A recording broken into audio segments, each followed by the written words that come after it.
حافی کو کیا غرض ہے جو غیر سے یہ مانگے، حافی کو کیا غرض ہے جو غیر سے یہ مانگے، سب کچھ اسے ہے ملتا، سب کچھ اسے ہے ملتا، اشرف تیری گلی میں مایوس وہ نہ رہتا، اشرف تیری گلی میں۔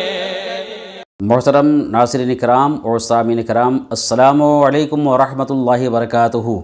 بسم اللہ الرحمن الرحیم۔ محترم ناظرین کرام، آج کے اس ویڈیو کے ساتھ میں ایک مخلصانہ اور دردمندانہ اپیل و گزارش لے کر آپ کی بارگاہ میں حاضر ہوا ہوں۔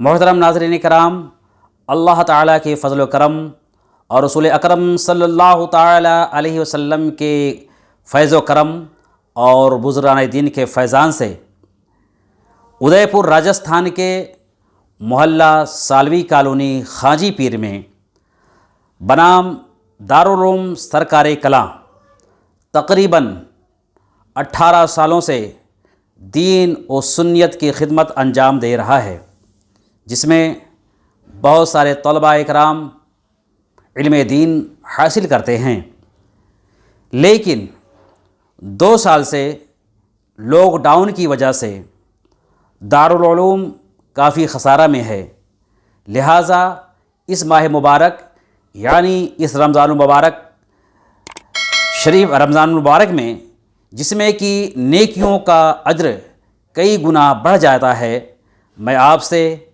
یہ گزارش کروں گا کہ دارالعلوم سرکار کلاں ادے پور کی آپ اپنے صدقات، خیرات، زکوٰۃ و عطیات سے دارالعلوم کی بھرپور امداد فرمائیں۔ اور آپ سے ایک خاص گزارش یہ ہے کہ جن حضرات تک ہمارے سفیر نہ پہنچ سکیں، وہ حضرات ہمارے فون پے، گوگل پے، پے ٹی ایم نمبر پر بھی اپنی رقم جمع کرا سکتے ہیں اور جمع کرانے کے بعد رسید حاصل کریں۔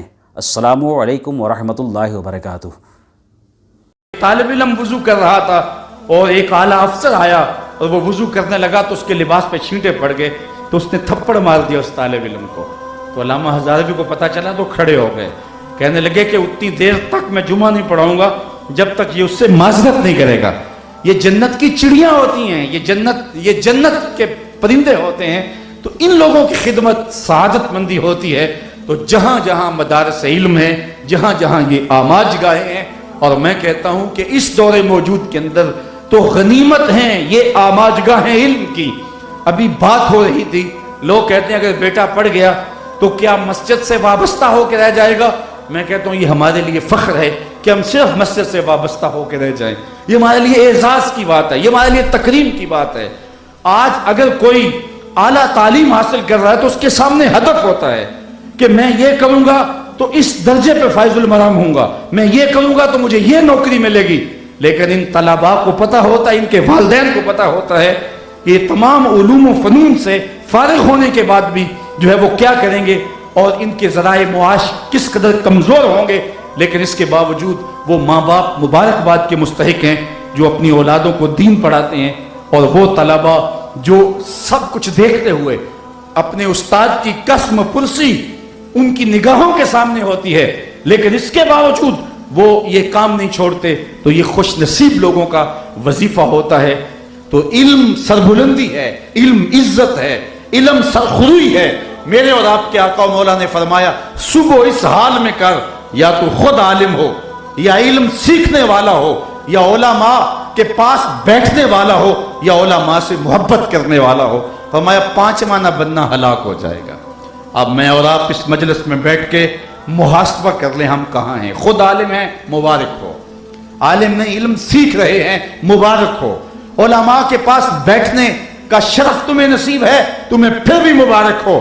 علماء کے پاس بیٹھنے کا شرف حاصل نہیں ہو پا رہا، اتنے مصروف ہو، لیکن علماء سے محبت کرتے ہو، تمہیں پھر بھی مبارک ہو۔ لیکن 5 میں کوئی بھی ہو تو دنیا بھی ذلیل اور آخرت بھی رسوا۔ تو یا عالم بن جاؤ یا علم سیکھنے والے بن جاؤ، یا علماء کی صحبت میں رہنے والے بن جاؤ یا علماء کے ساتھ محبت کرنے والے بن جاؤ۔ آج لوگ کہتے ہیں جی علماء کی قدر نہیں رہی، میاں حقیقی علماء کی قدر کرنے والے آج بھی موجود ہیں۔ ہاں ماضی میں لوگ دنیا کی محبت میں یوں غرق نہیں ہوئے تھے، اس وقت تو شاہانہ زمانہ علماء کے قدموں میں بیٹھنا غنیمت سمجھا کرتے تھے۔ یہ آپ کے بالکل قریب سیالکوٹ کے اندر ملا عبد الحکیم میر سیالکوٹی علیہ رحمہ کی مجالس کی قصے آپ پڑھیں تو جب آپ لائبریری میں مطالعہ کرنے بیٹھتے تھے تو اورنگزیب عالمگیر کی جانب سے باقاعدہ کچے برتنوں کے اندر بادام روغن رکھا جاتا تھا اور خادم کو حکم تھا کہ حضرت جہاں بیٹھے حضرت کے پاؤں میں رکھ دیا جائے تاکہ آپ کے تلوے اس بادام روغن میں ڈوبے رہیں اور دماغ کو تراوت رہے۔ عالم دین کا دماغ جو ہے وہ تراوت سے مالا مال رہے گا تو وہ علم کا فیضان بانٹے گا، اور 8 دن کے بعد یہ بادام روغن بدل دیا جائے اور نیا بادام روغن ڈال دیا جائے۔ اب وہ بادام روغن جو 8 دن میر عبد الحکیم سیالکوٹی علیہ رحمہ کے قدموں کو چومتا رہا، اب اس کو اٹھا کر کہیں پھینک دے۔ شاہی دربار کی طرف سے حکم نامہ تھا کہ اس کو پیک کر کے دلی بھیجا جائے، اور پھر اس کی پیکنگ کر کے دلی بھیج دیا جاتا، اور بادشاہ اپنے ذاتی دسترخوان پہ اس بادام روغن کو رکھتا اور اپنے صاحبزادوں کو کہتا اس کو کھاؤ، اس نے ایک عالم دین کے قدم چومے ہوئے۔ ایک زمانہ وہ تھا، علماء کی یہ قدر تھی، علماء کی تکریم تھی، اور پھر ہم عزتوں سے مالا مال تھے۔ اگر علماء کی تکریم نہ رہی تو ہم رسوا ہو گئے، ہمارے پلے کچھ نہ رہا۔ جب علماء کی تکریم باقی نہ رہے گی تو پھر اس کا مطلب یہ ہے کہ علم کا نور اٹھا لیا ہے۔ تو آج ہمیں علماء کے لیے اپنی سعادت مندیاں سمیٹنا چاہیے، اور ان کو خوش رکھ کر کے، ان کے لیے راحتوں کے ذرائع پیدا کر کے، طلباء کے لیے محبتیں پیش کر کے، ان کے لیے الفتیں پیش کر کے، ان کی خدمت، اعانت اور ان کی محبت کر کے اپنی آخرت کی بہتریوں کی جو ہے راہیں تلاش کرنی چاہیے۔ یہ حافظ قرآن بچے، یہ طلبہ، یہ اللہ کے مہمان ہیں۔ صحیح حدیث میں آتا ہے کہ طالب علم کے پاؤں تلے اللہ کے نوری فرشتے پر بچھاتے ہیں۔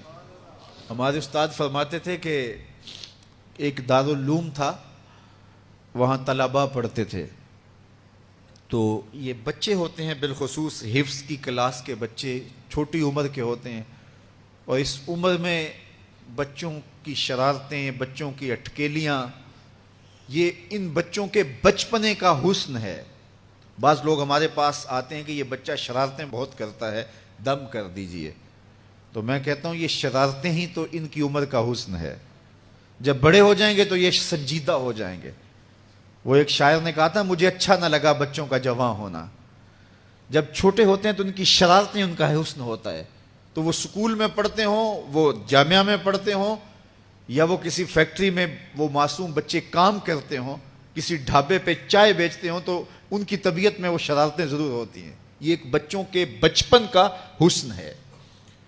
تو وہ بچے تھے اور شرارتی مزاج تھا، اور ایک شخص ان کی خدمت کیا کرتا تھا۔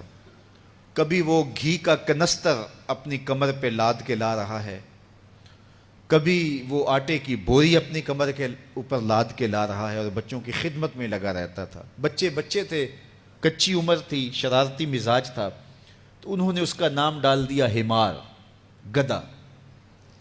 جب بھی بھوک لگی ہوتی اور وقت کھانے کا قریب ہوتا تو کہتے وہ ہمارا گدھا گیا ہوا ہے، ابھی لے کے آئے گا تو کھانا ہم کھائیں گے۔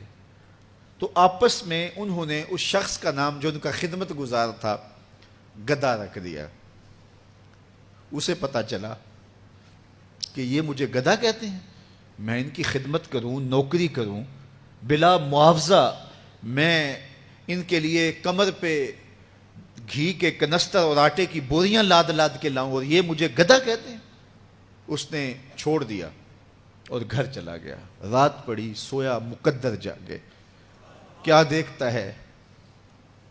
حشر کا منظر ہے، اور وہ طالب علم ہیں، انہیں جنت کا حکم ہوتا ہے، تو وہ اڑ جاتے ہیں اور ضد کرتے ہیں اور اٹکیلیاں کرتے ہیں، نہیں ہم نے جنت میں نہیں جانا جب تک ہمارا گدھا ساتھ نہیں جائے گا۔ یہ اٹھا اور آنکھوں میں آنسو تھے، اور دوڑتا ہوا مدرسے آیا. کہا تم مجھے گدھا کہو، حمار کہو، کوتا کہو، میں نوکری تمہاری ہی کروں گا، کیونکہ تم اللہ اور اس کے رسول کے پیارے ہو. کتنے خوش نصیب ہیں وہ ماں باپ جن کے بچے حافظ قرآن بنتے ہیں. آپ کو پتہ ہے قیامت کے دن حافظ کا تو جو مرتبہ ہوگا وہ ہوگا ہی ہوگا، حافظ قرآن کے والدین کے سر پہ نور کا تاج رکھا جائے گا.